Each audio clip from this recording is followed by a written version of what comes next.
Amira wechi wu Kongola mara wo berutie gang paruot. Amira wechi wu ati Kongola mara wo berutie ikid me wot iya pa. Madong woro chaka wot ki gang paruot ti unorung jumu kena kam gitibu yeng. Jo mukena no akam ge uyeng ngoko kwiji kichente mau a ki government. Kichente mau a ki secretariat. Kichente mau a board government. Ka choke areo duchu magi beru kere gang paruoti ene ye me geo what ia pa ento kinoni ka choke areo en mu beru tieni ka dong pege wor ia choa apa penem maleng gin matie do konke what mere kumeno me geo me umuwa choli piendong ke luo ka choke ni ko pege tuero torne piendong ke luo what toko me cheria pa pege tuero torne. Eni dong madang ti wot ichawa mechero ia pani danong ti Kongola akam gu yengo kit me winyo ti ka logo ne weng win lok ka danong mati lok akam no yengo iti nene Kongola pong ya chuli tutwal konya chuli tek cha mukene bero wali ne konya chuli tek enton mugu bedo chan ki ker kum dano ma duo karo ere weko joni ku waja tini loela chan yot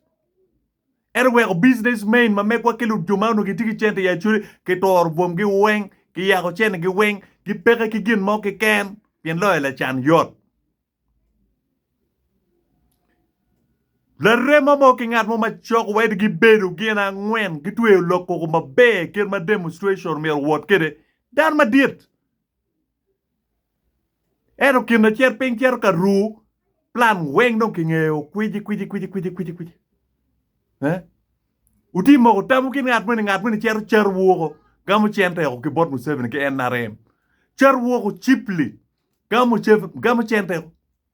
uti ki an ka lok ba be me konya kaka mener yo me konya kaka achuli mu ka ndok char lu wot ga char achuli mu ka ndok gamu chenta gama ipe ko manoti ka teme di kan pa achuli mu ka ndok la ko mer metiu chenta ye pero ba wulne ne pero kum down to ko ni achuli mu ken doge no akam get ti papa no akam giti yach and there are some people magiti ka teach ki pero matika teme ya pani me no relevancy kidong mengo me no political platforms ma meggi ti ne konen kira kama dong kumit wiloboti ye Joni ku confusing loba choli kwiji ku confusing anyweli me Uganda kwiji chente pege releasing ata kaki ne pego ti community onye ye chente kenyu ena choli ki chan matini kaku ne chente wigi nywene wigi kong dok willo ko pego gi ku bi ne en dok futwero onyo muranga kenu bodu tien la nyobara pini na pa mo no oludira no weko wuy ko gia no weko wuy gia chalo gia mo mo ko cher no dar mo ko ni king unen kom enu ni ere gin mai karcha wan ma ke chel ki jebi wur ki ke chel ki hayri na tek gi me mega fm gi ki nga gi wa yelle kenyu me do demonstration against o meme ki nga gi eto achuli mo ken no ti charwa inoi district mo ken mai pereo ento wachung matek ni umier wachung ni umeme kumier gulup chiek do gube mbaju betis stable ento wan mukere waberi ye vuch waberi ye gulu prison I or kon pingo piera chuli mukere charwako ugoyo plan mabe tini digo chon cha pa me wo ko cha pa chel obi cha ko dor gi kamo no ngat muni u betray ngono ko revealing secret to mungu ngene u cher do I venue unoro monyo pango kono monyo ngene ni en mau ber ke gi genare ya dek moni gene gudoru a chel munu charwu aye benani peko ba chuli ene ya chuli ento gin ma dit ko ber ere chan mak ker ko ma chuli matek ene don kumbiri weko jumu kene nero ni peko pa chudi ene ya chudi chan ti mateko karo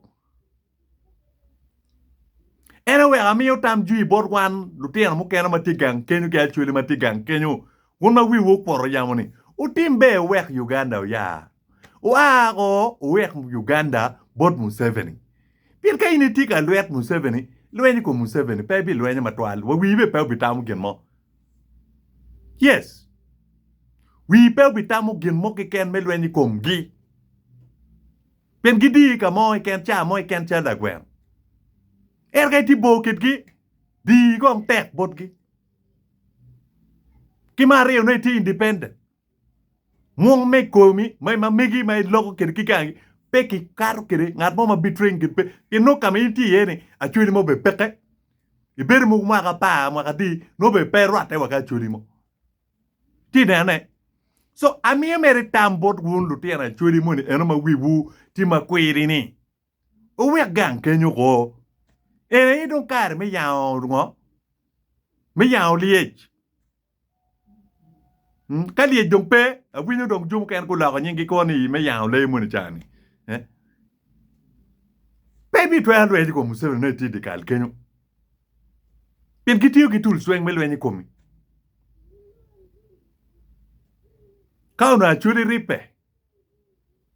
ngoge kwanyo Rwandese Tutsi ni kiloch ka Acholi ku kwero Rwandese Tutsi unyo ku kwero kaka pa Museveni gego the same way kira baganda gu kwero ketgi kiru kwero keri Museveni ka chiel ki Rwandese Tutsi eni ki Salim Salegi ni uno ka gonye pa jweni ti kwere man ya Acholi un furu weo Salim Saleh ti mu gonye lo ba Acholi Museveni futi mu gonye lo ba Acholi kan giti negawa ya pa kanya ujong ti negawa ujong matiga negawa ni ba ene Museveni ka chiel ki Rwandese Tutsi ni gene giti negawa and they are disguising ki kermer kongola ni ujong ko Museveni ki Rwandese eni gene giti negawa in the name of ujong Museveni ki Rwandese Tutsi eni gene giti negawa in the name of Madi Uwaj loga da ki kene ye setting one macha lutiana choli free. Iti na ne. Loga da kene per setting one free. One wa bedu ke ai Madi mwaka madua ta mo Museveni foot pay kom. Loen mo no peke kena choli ki Madi. Kuch ki ken an intermarriage ubedu katime madua ta kena choli ki Madi. Lutiana Madi ma wagwa ge ya choli ke ma ugak don ko bedu kiti ya choli ki dua ta. Bedung pe ngeo ka gen ki Madi.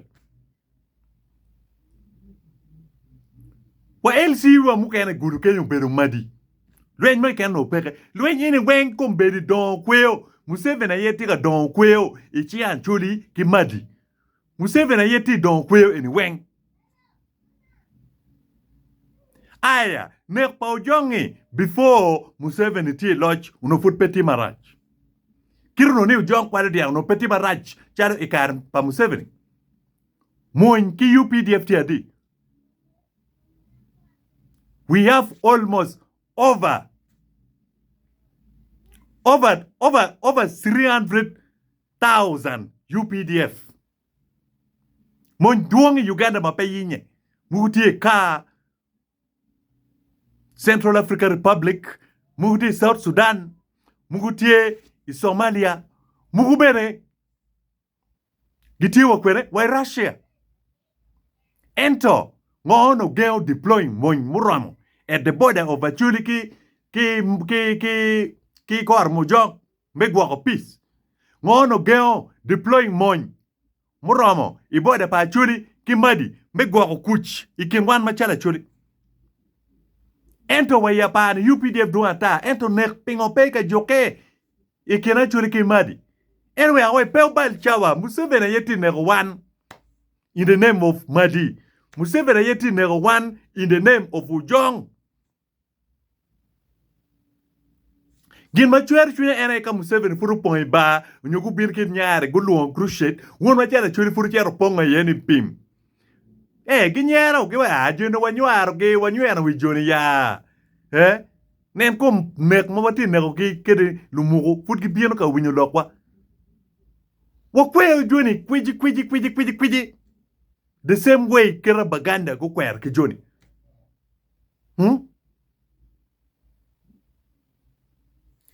yabo nyik political party dua ta ba motwer yabo ne ena wajini kadung yabo political party tek pot one kay mir chwer chwin la mona ni mabeba mak la rem kila mone pala mone ni kirdo Museveni kombedi dong te charo gen kid waganda dong kitilu mona ni wan machala chwiri ka mir chwer chwin Museveni ka chele NRM mabe o mir wo magulu rem ki waganda en Uganda we kwan loj mo ken no magulu rem ki baganda en Museveni childu utiu ki waganda we odonye loj because waganda are majority wan machala chwiri ka ben wo mir donye loj o mir wo magulu rem ki waganda wo magulu rem ki baganda chi wo bitwer fur Museveni kilwire wo ayu wo wego NRM moko the same thing en kirma churika tia good joining FDC lumugo wanero political party maticha la mone pa Museveni manola mona da pa Museveni wa joining ketge wa ten quote ketge wekar wa ten Museveni ubet pege ya chuli chi will be dugu line we go be dugu line eto marka furki nego wa cher wa beru ketki wore cham ket no wa tete mo en actually logo eto je mu ken manen no kama leng mu mer wan watimo kama leng ti manen kama leng mak le rem kila mone pala mone ni kina chobu loko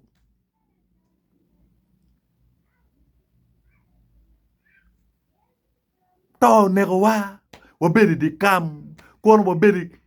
iluen pa elara ka chel ki Museveni mwaka pia rio kono kwene wa kok pikwa ngamol ento a solution pe wa bedu jo machwin gi chwe ki chel